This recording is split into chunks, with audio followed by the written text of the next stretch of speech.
Yeah, it's funny. I have more memories of birds, first birds for my dogs than I have first birds for myself. It's, you know, when you have a young dog and you're trying to get him in on birds and get him steady and whatnot, those moments are a little bit more memorable than my own.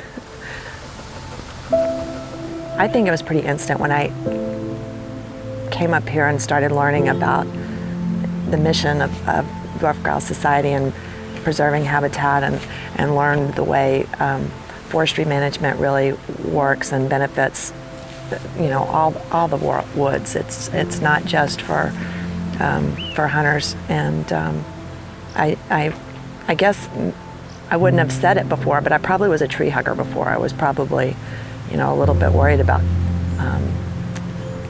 taking down old trees, and it sort of gave me a different perspective. But I fell in love with it from the very first time I was up here. It was instant for me.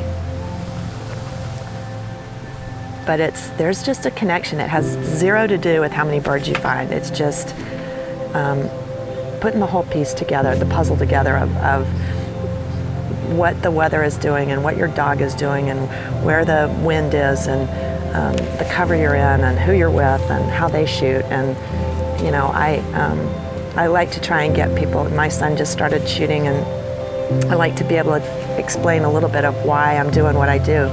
I think also once you start grouse hunting a lot, you don't realize how much you do instinctively.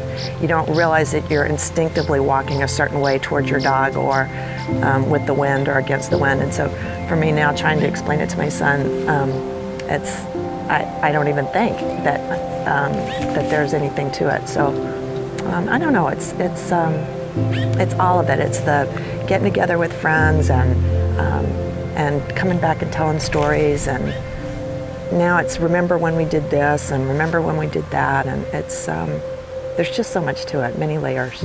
I like being in the woods. That's the biggest reason, without a doubt.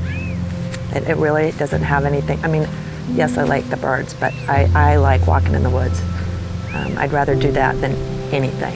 If it was my, you know, last day on earth, what would you want to do? This would be it. And it's something I count the days all year long. I can't wait until October. And when it's over, it's that feeling when you were a kid and it's like the day after Christmas and all the presents are open and you have to wait a whole nother year. It's that sick feeling when it's all done with. I'm Tracy Lee, and I live in Little Rock, Arkansas, and I'm a life sponsor of the Ruffed Grouse Society.